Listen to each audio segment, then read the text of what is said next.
Assalamualaikum warahmatullahi wabarakatuh. Nama saya Yudhistira Haditya Permana, NPM 1914121036 dari jurusan Agroteknologi Fakultas Pertanian Universitas Lampung akan melakukan presentasi tentang teknik hibridisasi tanaman cabai. Keragaman genetik merupakan potensi awal di dalam perbaikan sifat.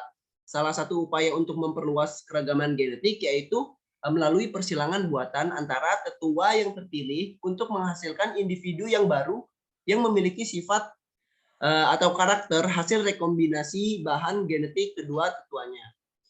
Kemudian tujuan dari persilangan buatan yaitu untuk memindahkan atau menggabungkan gen-gen dari tetua-tetua terpilih sehingga terbentuk konstitusi genetik baru hasil rekombinasi dari gen-gen tetua yang terekspresi pada fenotip. Kemudian tujuan untuk dari hibridisasi ini yaitu untuk menambah keragaman genetik melalui proses pengkombinasian genetik dari tetua yang berbeda genotipnya. Dari tujuan tersebut dapat diketahui bahwa hibridisasi ini memiliki peranan penting dalam pemulihan tanaman, terutama dalam memperluas keragaman genetik. Selanjutnya yaitu adalah tujuan. Tujuan dilakukannya teknik hibridisasi pada tanaman cabai ini yaitu untuk mengetahui tahapan apa saja yang terdapat dalam hibridisasi tanaman cabai.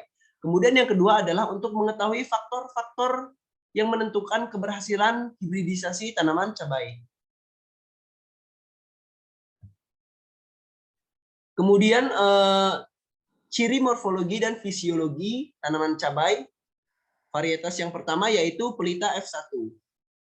Yang pertama ialah varietas ini tahan terhadap Cucumber mosaic virus atau CMV, layu bakteri, dan juga antraknosa.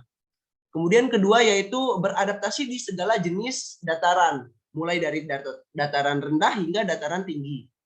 Yang ketiga ialah bobot buah pertanaman mencapai 0,7 kg dengan berat buah pertanaman 1,7 gram dan waktu yang diperlukan untuk mencapai panen yaitu 115 hari setelah tanam.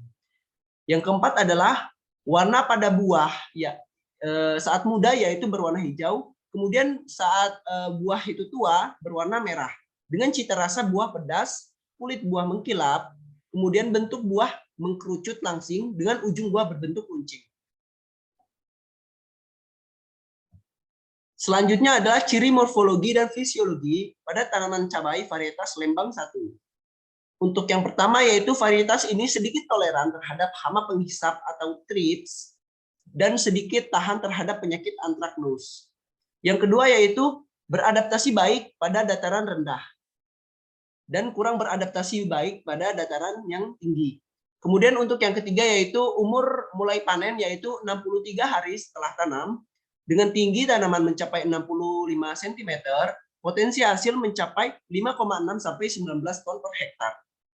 Dan yang keempat yaitu daun muda berwarna hijau dan maksud saya buah muda berwarna hijau sedangkan buah tuanya berwarna merah dengan diameter mencapai 0,8 cm dan panjang buah sekitar 11,8 cm dengan ujung buah juga berbentuk runcing.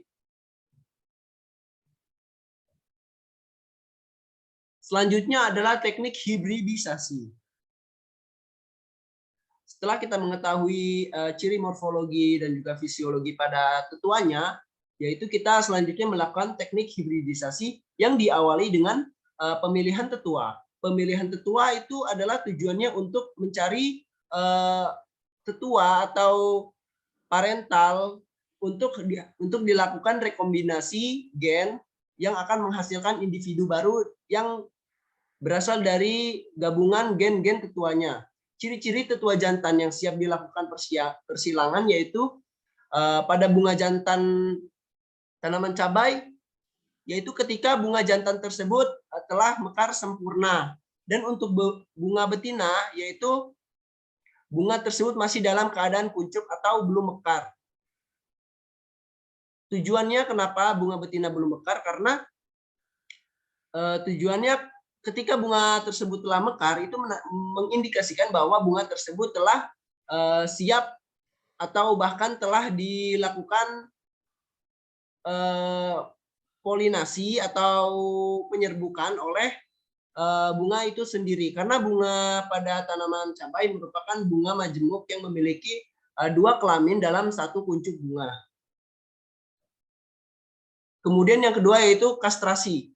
Kastrasi dilakukan dengan membuang atau menghilangkan bagian atau organel pada bunga jantan yang tidak diperlukan, seperti kelopak bunga.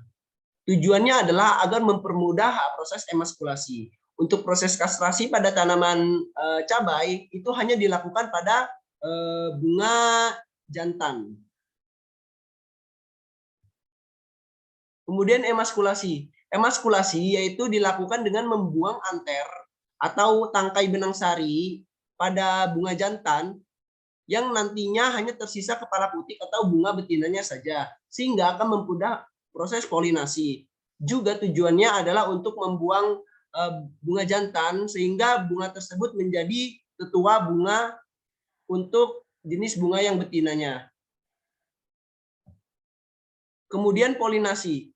Polinasi adalah metode yang dilakukan ketika bunga jantan yang telah dikastrasi sebelumnya dan pada bagian serbuk sari atau polen pada stamen ditempelkan pada putik betina yang telah diemaskulasi sebelumnya. Kemudian sedikit dipoles. Tujuannya adalah agar serbuk sari atau polen menempel pada putik betina. Sehingga ketika polen menempel pada putik betina, hal tersebut mengindikasikan bahwa polinasi berhasil, dan proses ini sebaiknya dilakukan dengan cara berhati-hati agar tidak terjadinya kerusakan pada putik yang menyebabkan kegagalan proses persilangan. Kemudian adalah isolasi. Isolasi adalah proses penyungkupan yang dilakukan dengan menggunakan plastik atau bisa juga dengan kertas kopi yang diikat dengan benang dan diberi sedikit celah agar bunga tetap dapat melakukan transpirasi maupun respirasi. Tujuan penyungkupan ini adalah untuk perlindungan agar bunga betina yang telah disilangkan tidak diserbuki oleh serbuk sari lain ataupun oleh agen polinator seperti angin maupun bantuan serangga, serta untuk menghindari terjadinya kontaminasi yang menyebabkan kegagalan bakal buah untuk membentuk buah. Kemudian labeling. Labeling adalah suatu proses yang dilakukan dengan menggunakan bahan yang digunakan yaitu plastik cover bening dan juga benang.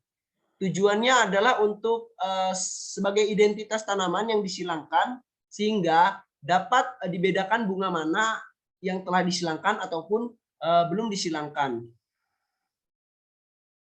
Untuk label pada tanaman cabai hasil persilangan, di sana tertera dicantumkan antara lain tanggal persilangan, pemulia atau yang melakukan persilangan, kemudian varietas yang disilangkan. Kemudian pembahasan. Berdasarkan hasil persilangan buatan yang telah dilakukan, diperoleh hasil bahwa waktu yang diperlukan tanaman cabai untuk berbunga yaitu 35 hari setelah tanam dan waktu yang dihabiskan untuk membentuk buah yaitu sekitar 1 sampai 2 minggu setelah dilakukan polinasi atau persilangan. Kemudian total waktu yang diperlukan benih cabai untuk menghasilkan buah yaitu 50 hari setelah tanam, namun buah belum masak sempurna. Sehingga diperkirakan untuk buah mencapai masak sempurna sekitar 70 hari setelah tanam. Persilangan dikatakan berhasil ketika bakal buah yang terdapat di bawah kepala putik atau ovul membesar dan kepala putik bekas polinasi berubah warna menjadi coklat atau mengering. Hal ini menjadi indikator bahwa persilangan yang dilakukan adalah berhasil. Dan sebaliknya, jika bunga hasil persilangan tersebut pucat dan layu dan bunga menjadi rontok, hal ini mengindikasikan bahwa hasil persilangan yang dilakukan menjadi gagal. Hal ini menjadi indikator bahwa persilangan yang dilakukan ialah gagal.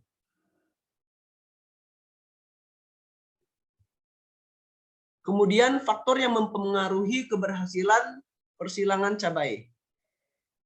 Yang pertama adalah kondisi polen, tetua jantan, dan tingkat kompabilitas persilangan. Yang kedua ada tingkat self incompatibility atau kompabilitas sendiri, dan juga intensitas polinasi serta cuaca saat polinasi berlangsung. Yang ketiga adalah kecenderungan pada bunga yang disilangkan akan gugur atau tidak dapat membentuk buah. Kemudian yang keempat adalah kegagalan pembentukan buah pada persilangan tangkar dalam kombinasi persilangan dapat menyebabkan bakal buah rontok dan tidak berkembangnya menjadi bakal buah, dari bakal buah menjadi buah.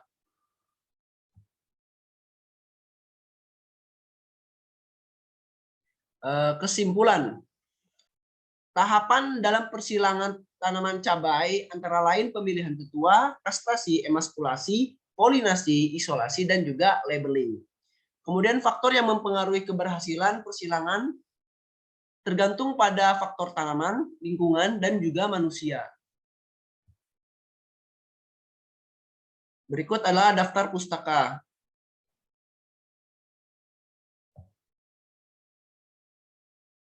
Demikianlah presentasi yang dapat saya sampaikan. Kurang lebihnya saya mohon maaf apabila ada kesalahan. Saya akhiri. Wassalamualaikum warahmatullahi wabarakatuh.